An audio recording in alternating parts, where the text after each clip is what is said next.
Nako mga ka-Duterte Sulid, magandang araw sa inyong lahat. Natuloy talaga ang session ngayong araw na to. Kasi dumating si Paring Cheese sa Senado. Ngayon, maraming ulat na balitang balita kung ano ang desisyon ngayon ni Paring Cheese. Pumunta ba sa dyan para makisanib puwersa nito sa mga minority? Kasi nakita nyo naman kanina, di ba? At nagpapalakpakan pa sila, parang nagyayakapan. Ang saya nila. Pero si Paring Cheese, ang balita talaga dyan, ayon sa mga ulat-ulat ng balita, pumunta lang talaga sa dyan para sa plenary. Kaya ito ngayon, natuloy ang session at nagkaroon ng palitan ng pwesto. Ganito ang nangyari ngayon. Sa loob kasi ng Senado, may tinatawag tayo ng Senate President. Di ba? Pinakamataas sa Senado. Merong pangalawa dyan, kumbaga vice. Itong tinatawag na Senate President at pro tempore. Yun ang hawak ni Loren Regarda. At ngayon, nahalal ngayon si Senator Gatchalian. Siya ang pumalit ngayon dyan. Ang tinatawag na pangalawang pinakamataas na opisyal sa Senado. Ganito ang nangyari dyan ngayon. Kaya natuloy yan. Ang ano lang natin ngayon, kung totoo ba talaga na si Paring Cheese ay pumunta lang dyan para matuloy ang plenary, itong session, or sumanib pwersa siya dyan. Kasi napanood ko rin yung ulat ngayon ni Raffy Tulfo, pagkatapos ng itong session nila, ay hindi naman sila nag-ano dyan. Sabi pa nga tawag nito ni SP, di naman sila nagtrabaho ngayong araw. Nagbotohan lang sila, nagpalit lang sila ng tao. Excited pa sila lahat. Oh. Ngayon, nagbigay ng salaysay ngayon si SP, Senator Alan Cayetano, mga ka-Duterte. Pero bago tayo pumunta dyan sa part na yan, kasi panoorin natin tong pagdating ni Paring Cheese. Ay talaga namang agad ito si Senator, kita nyo, tayo agad si Subiri, tayo agad si Soto, yakap dito. Itong si Bam talaga, tahimik ito ngayon, mga ka-Duterte Sulid. Pagkadating kasi ni Paring Cheese, talaga namang nabuhayan sila.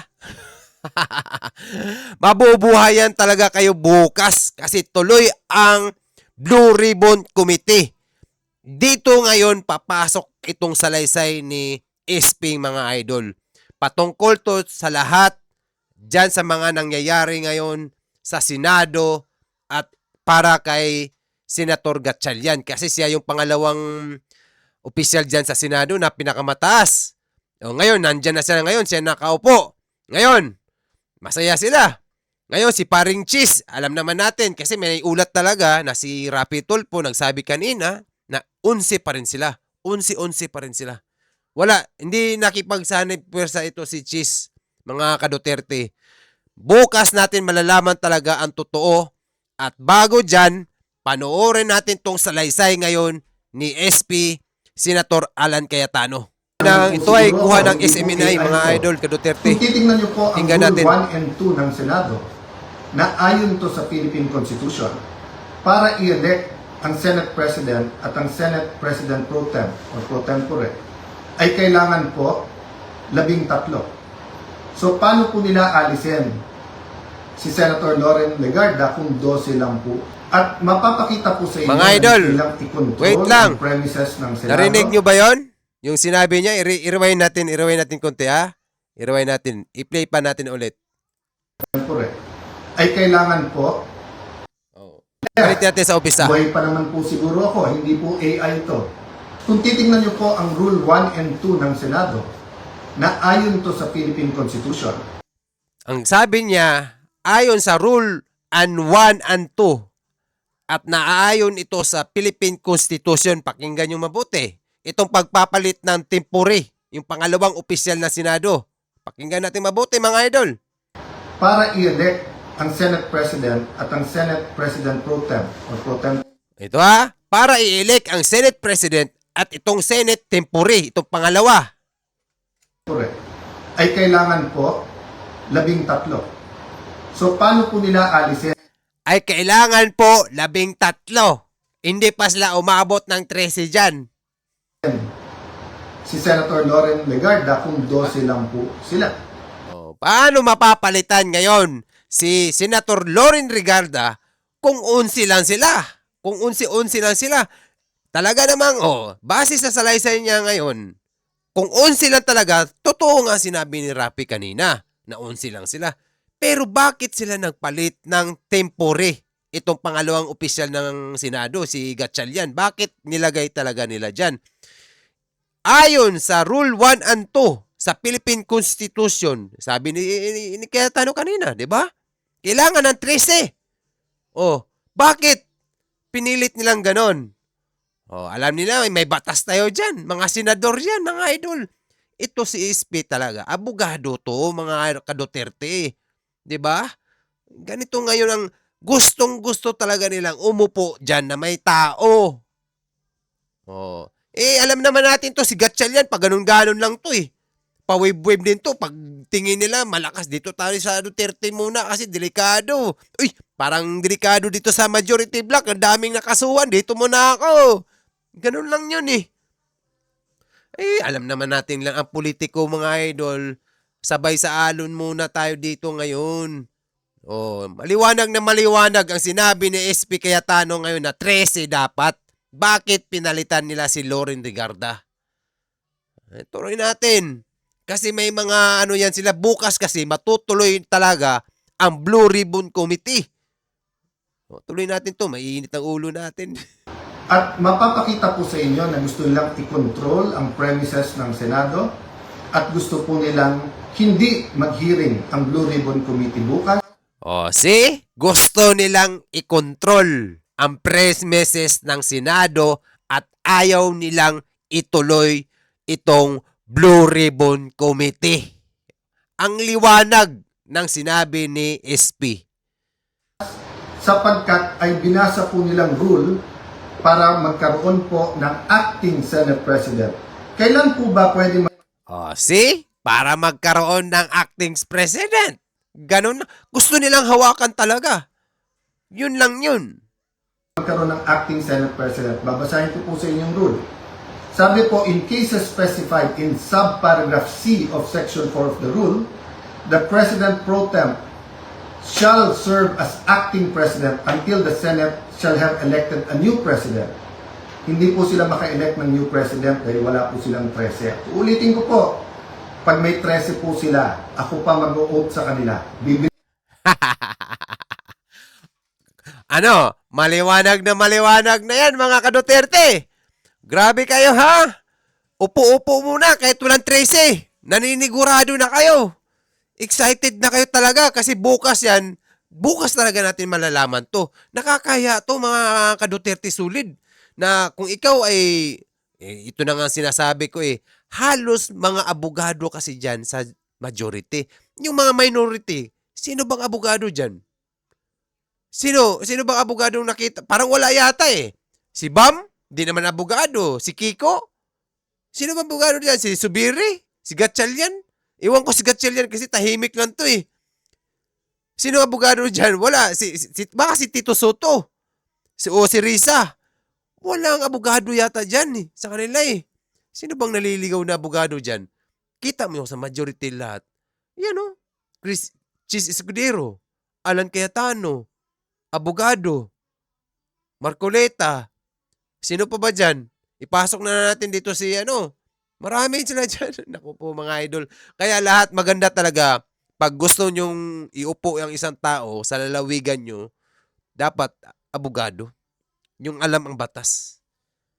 Hindi yung parang sikat lang. Mahirap yung sikat lang kasi pag laos na, tatakbo talaga yung pagkapolitiko. Wala na, di na siya kumikita ng pera. Dito tayo sa pagkapolitiko kasi maraming pera dito ng kaban ng bayan. Di ba? Usapang korupsyon bukas. Itong Blue Ribbon Committee. Malinaw na malinaw ang sinabi ni SP ngayon. Kung tutuusin, wala silang kapangyarihan o maglagay dyan o mag-ilok-lok dyan ng isang pangalawang Senate President, itong temporary na si Senator Gatchalian, gawin nilang di ba? Sa kanina, nagkaroon nga sila ng session. Ayan ay paglabag sa batas. Kita nyo na mga idol. Nagalit sila. Sabihin natin, nagtampo sila. Nanggagalaiti. Ano pa bang tawag sa kanila? Kasi gusto na rin nilang magtrabaho para sa taong bayan. Yung Senado, parang naano na yung imahe. Anong ginawa nyo? Ngayon, 2 araw lang sila, wala, hindi sumipot. Nag-aalboroto na. Pero yung nakarang araw, nag-walkout pa kayo. Nang-iinganyo pa kayo. Sino dito ang may nag-disrespect sa ugali? Di ba sila? Kasi itong 2 araw na sunod-sunod, yung araw na kinasuhan si Jinggoy. Pangalawa, after that day, si Jinggoy, pumunta si Remulla dyan si John Vic Remulla sa Senado kasi gusto niyang arestuhin. Kaya nagkaroon ng initan dyan at tension dyan sa loob ng Senado. Sinabi ni SP, wag dito sa loob. Pwede naman sa labas. Kaya lumabas si Jinggoy, sinamaan nila doon sa labas. At that day, I think dumiretso na siguro din si Jinggoy sa Sandigan Bayan. Alam naman natin, humarap siya sa Sandigan. And then, nakasuot na siya ng dilaw. Na naka-BJMP na siya. Maraming nangyari. Aside of that, bago nagsimula itong mga motion nila dyan at itong session nila dyan, di ba nagkaroon ng putukan? Magulo. Nandyan si Bato. Pinaghahanap ng ICC. Itong warrant ng ICC. Wala nga ang jurisdiction. Walang kapangyarihan ng ICC sa Pilipinas. Ano to? Tuta na talaga tayo, di ba? Paulit-ulit na lang tayo hanggang sa makarating to kay ano. Ganito ang nangyayari ngayon. Tingnan yung mabuti. Sino itong lumalabag sa batas? Sa lahat ng nangyayari ngayon dyan. Tapos sinuspindi nila yung Sergeant at Arms. Gawa nga siya daw yung unang nagpapaputok. Di ba? Ngayon, may mga salaysay sila paiba-iba. Itong taga-NBI. Ang sabi, wala. Ba't nandun sila? May dala silang mga mahabang armas. Kaya ngayon, itong mga taga-majority block, ingat na ingat sila. Kasi para kang naglalaro sa apoy. Ito ngayon ang sinasabi ngayon itong salaysay ni SP ngayon, dyan, meron siyang sasabihin dyan, patungkol kay Gatchalian, ito mga nangyayari dyan sa Senado. Ituloy natin kasi mahirap tong nangyayari ngayon kasi kita nyo naman, di ba, pinalitan nila si Loren. Isipin mo, tayo kasi, mga ordinaryong tao, tayong mga supporter ng mga Duterte, hindi naman natin alam yung mga ganyang sitwasyon dyan sa loob ng Senado, itong mga konstitusyon, kung ano yung mga rule na sinasabi nila. Kung hindi pinaliwanag ni Alan Cayetano ngayon, ni SP, na bawal, hindi pala pwede, na wala silang karapatan na parang magpalit ng pangalawang pinakamataas sa Senado, ito si Loren Legarda. Wala sila palang kapangyarihan kasi wala pa nga silang 13. Lumabag na sila doon. Binali na nila. Kaya nga, ang problema dito ngayon, hindi kasi sila mga abogado. Yan ang problema ngayon. Di ba? Trabaho sila. Nagtrabaho sila, gusto lang pala nila magpalit ng tao. Asaan yung trabaho dyan? Yun yung sinasabi ni SP ngayon. Tuloy muna natin to para makita nyo kung anong sinabi niya. Isang ko po na ibibigay sa kanila. Wala po silang 13. So ano yung rule po? The President pro tempore shall discharge the powers and duties of the President in the following cases, A, B, C. But she or he shall only become acting President in the case of subsection C, which says, in the event of resignation, hindi po tayo nagre-resign. Removal, hindi po nila ako naalis. Death, buhay pa naman po siguro ako, hindi po AI ito. Hindi po AI ang kumakausap sa inyo ngayon, buhay pa ho ako. Absolute incapacity, siguro naman po nakikita nyo, nakakapag-isip po ako, nakakapagsalita po ako.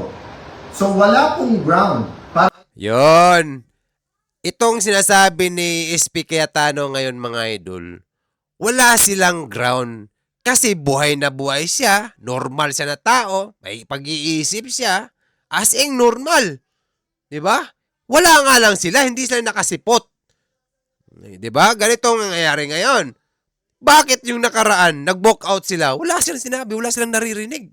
Tapos sila pa itong maraming angal dahil lang sa motion na sinabi ni Marcoleta na gusto nilang magkaroon ng virtual, nitong online voting. Kasi alam ng majority na magkakaroon sila ng kaso. Kasi meron talaga silang balak na bubuksan talaga itong Blue Ribbon Committee. Yun eh. Kasi yan ay pangontra yan dito sa impeachment kay Inday Sara. Kasi laro ito ng mga politiko, mga idol. Yan kay Inday Sara ay allegation lang yan. Allegation. Pinapapunta sila, gawin nila, i-impeach sila si Inday. Gagawa ng istorya, gawa nila ng mga ganitong case na ito, sabihin natin 100 o 125 million na confidential fund. Maghiring tayo ng impeachment, ganito, ganyan. Kaso, sila dyan mismo sa loob ng Kongreso, dyan nagsisimula itong nangyayaring flood control. Mas malala pa. Ngayon, itong nangyayari, kaya gusto nilang buksan para maliwanagan nila kung sino talaga ang tunay na alam na natin to. Ganito ang laro ng politika. Basahin natin mabuti ang nangyayari dyan. Ay, yung iba, kita nyo naman sila. Sino ba diyang mga iba dyan na biglang nag-wave? Richard Gomez. Sabihin natin dati siyang maka-Duterte. Pansin nyo, bigla siya nag-wave. Alam mo yung bakit? Yan, mayroon din yung, kumbaga, sige pare, pag ikaw, ilalantad namin itong ganito, ganyan mo. Ganyan, marami dyan. Oh, si Eli Boy. Ganun din yan. Akala mo, makamasa, putik, biglang baliktad. Oh, sinong tinanggal ngayon sa Kongreso? Dahil sa ethic na si pag-uugali, di ba alam na natin si Kiko, tinanggal nila.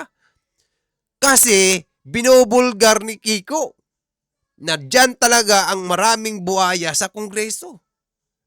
Hindi man lahat, pero dyan talaga nagsisimula ang pera ng bayan. Di ba alam natin lahat yan? Imposible hindi natin. Kaya ako naging presidente, tanggalin yung Kongreso na yan. Tanggalin. Ang daming pera na napupunta dyan sa kanila. Tayo hirap na hirap. Hirap asing hirap na hirap tayo ngayon. Ay nako. Sa kahirapan talaga, sila hindi nila nararamdaman yan. Kaya tayo lang talaga itong mga mabababa at nasa middle class. Ramdam natin yung kahirapan. Sila hindi yan. Lalaki ng sahod dyan. Kaya nga sabi ko sa inyo, ang tax natin nandyan na pupunta sa kanila. Daming problema sa bayan. Daming problema. Tuloy na nga natin. Magkaroon ng acting president. This is an illegal coup d'etat na may kasama. Yun ang term, illegal. Illegal siya. Yung pagkaluklok kay Gatchalian. Illegal mga idol. Wala sila sa 13. Sabi nga na ito, di ba? Paano ka magpalit ng Senate President? Kailangan 13 sila. Ganon din yun sa itong vice, itong pro tempore, itong pangalawa. Ganon din yun. 13 rin dapat. Natuloy lang si Ison kanina kasi dumating si Paring Cheese. Di ba? O, sinong lumabag sa batas? Tapos sila pa tong akala mo, ang gagaling, taong bayan pa ang nasira daw yung imahe. Sa umpisa pa lang, alam na natin lahat, sirang-sira na. Ang pagbabasura ng ating konstitusyon. I warned everyone about this from day one. We warned everyone yesterday when we explained the use of the parliamentary tool of not having a quorum. And kaninang tanghali, habang kausap ko po si Senator Marcoleta, I asked everyone, please pray. Kasi at that time, balita po namin na nag-step up sila sa pagsasabing wala na yung kaso nyo, sumama lang kayo or pumunta lang kayo ng session hall. I even got a text yesterday. Mahirap to mga idol kasi meron talagang mga ugong-ugong talaga na meron silang, ganun yan, labanan kasi ito ng mga numero dyan sa Senado. Dahil lang talaga ito sa impeachment kay Inday Sara. Labanan ng numero ng mga senador. Kasi ngayon, pabor kasi ngayon sa majority ang numero. Ngayon, alam naman natin, kita nyo, di ba? Sabi niya, sumama ka lang sa amin, wala ka ng kaso. Wah! Si Marcoleta pang ano yun nila. Wah! Wag ka! Ewan ko. Baka bigla kang maibulgar ni Marcoleta dyan. Ganito ang labanan ngayon, mga idol. Kita mo si Jinggoy. Tuloy-tuloy yan dyan, pati si Parinchis. Iwang ito, medyo nag-ano lang to si Parinchis ngayon, nakikiramdam muna, kaya pumunta yan dyan sa loob. Hindi pa naman siya lumipat eh. Di ba? Pumunta lang daw ako or si Senator Loren para nga at least mag-open and close. Nangyayari po minsan yan, that's a longer story. Pero naramdaman ko na po kahapon na baka may isang dumating, so 12 plus 1 equals 13. So 12 pa rin po ngayon, ay pang-11 pa rin po. Dahil sa ating konstitusyon, sa ating rules of the Senate, kailangan pong 13. Hindi po kami nagpipilit sa kapangyarihan. I can go as Senate President, even as Senator anytime. Hindi po ba ako lang ang katangi-tangi sa mga matataas na opisyal na nung nangyari yung flood control scam ay nagsabi, ba't hindi na lang tayo lahat mag-resign? Bakit po ngayon, after asking me to resign yesterday, illegal po. Actually po, hindi nila ako tinanggal. Naglagay ng acting. Senator Win, Lucian, ingat kayo dyan. You're playing around with fire. This is not... Diba? You're playing with... Nako, nakipaglaro ka sa mga apoy. Mga idol. Nako, delikado si Gatchalian dyan. Kita nyo namang nangyayari ngayon, mga ka-Duterte. Diba? May kaso sila lahat. Halos lahat sila. Kasuhan, obstruction of justice. Nagsimula yan kay Bato dahil sa tinulungan nila na makatakas. Ganon ang dating. Sergeant at Arms kasi siya yung nagsisecure sa Senado. Si Alan Cayetano, ganon din. Kasi siya nagbigay ng custody. Ay wala naman doon. Di nila makita ang tamang basihan. Robin Padilla, obstruction of justice. Gawa na sila yung huling nagkita. Pinatakas. Kumbaga ganon. Grabe, no? Mga ka-Duterte. Kaya nga sabi ni Alan Cayetano, si Gatchalian, ay illegal ang pagkalagay niya dyan. Ginamit, parang nako, ingat talaga si Gatchalian. Magiging puppet ka nila. Ganon yun. Puppet. Niluklok ka dyan eh. Ikaw pinili. Sige, ikaw na pare. Takot din. Ayaw ka. Takot din siguro to si Gatchalian ba? Pag di ka umupo dyan, lagot ka. Di ba? O, ganun yun eh. Ay, hindi naman pwedeng si Soto. Nako po. Si Risa, ay lalo na. Si Bambam, nako po. Pansinin nyo si Bambam Aquino ngayon. Napakatahimik. Ilang na ilang si Bambam Aquino at saka si Kiko ngayon. Ayaw na parang makialam. Kasi takot sila pag dumating yung election ulit, madamay kami dito. Di ba? Totoo yun. Eh, mga dilawan yan sila eh. Pansin nyo yung mga dilawan ngayon, ang inuutosan nilang magreklamo, mag-file ng kaso, itong mga tao-tao lang nila. Pero itong mga dilawan na matataas, wala. Di na. Takot na sila sa taong bayan, mga idol. Tayong mga solid, mga Duterte, talaga namang napakadami natin, alam natin ang nangyayari dyan sa loob, at tayong mga masang Pilipino, at alam natin kung sino dyan ang mga, di ba, takot na takot sila ngayon. Gulat nga ako, ay, sabi ko, tahimik tong dalawang parang ginaya nila si Lito Lapid, tahimik lang. Dati, akala mo, yan? Iba yan. Ako po, alam naman natin mga dilawan. Hindi mataas ang ego niyan, mga idol. Ako po, tuloy natin to. Basta napansin nyo si Bambam at saka si Kiko, tahimik nila ngayon. Not just about the Senate. This is about the Philippine Constitution. Mga kababayan, sabi nila, ginawa nila to kasi naipit ang trabaho. Wala naman po silang ginawa ngayon. Kung hindi baguhin ang mga committee para walang blue ribbon. Di ba? Wala nga silang ginawang trabaho ngayon. Niluklok lang nila si Gatchalian doon. Pinaupo. Isipin mo, illegal pa yung ginagawa nila. Naku po, bukas nating malalaman ngayon, mapapahiya talaga kayo kay Senator Alan. Kasi siya yung Senate eh. Anong ginagawa nyo kahapon? Pinaupo nyo dito sa Senate, gaganunin niya yan. Tama ba? Tingin nyo tama ang ginagawa nyo? Hindi ba kayo lumalabag sa batas? O talagang naninigurado na kayo? Ganun yun kasi bukas Blue Ribbon Committee hearing. Makikita natin to bukas mga idol. Naku po, ito magandang laban to. Committee hearing bukas para hindi maimbitahan ang 18 Marines. Pinalitan nila ang presiding officer. Bakit po? Nagpakita po ba ako ng kahit anong partiality sa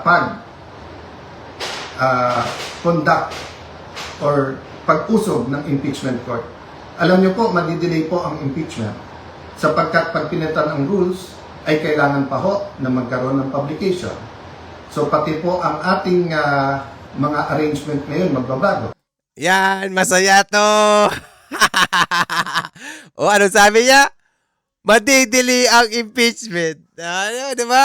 Ay, nako po. Gusto niyo ulitin natin kung ano yung review, konti.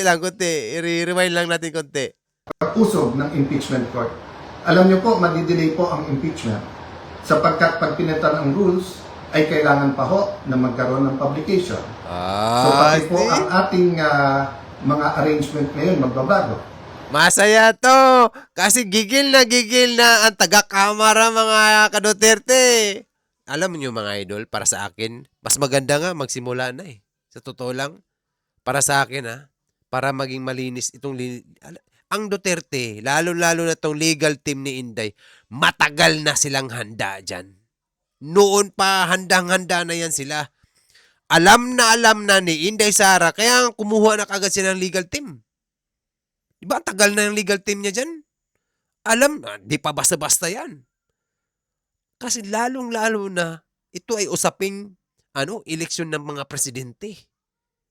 Yan ang labanan ngayon. Kaya kung ako masusunod, ay, pabor na ako dito, pero maganda kasi itong mangyayaring Blue Ribbon. Yung mangyayaring Blue Ribbon. Makikita natin dito, parang makita natin, kasi ayaw nilang ibalik ang Duterte kasi matatakot sila kasi wala na silang makawat. Kasi titino sila. Alam natin lahat yan. Kahit sila mismo, itong mga dilawan at itong mga kahit magsanib pa sila. Alam nila, pag once bumalik ang Duterte, ang mga kamay nila, stay put yan. Hindi yan sila basta-basta makakagalaw dyan ng mga pera-pera ng bayan. Totoo yan. Monitor, di ba?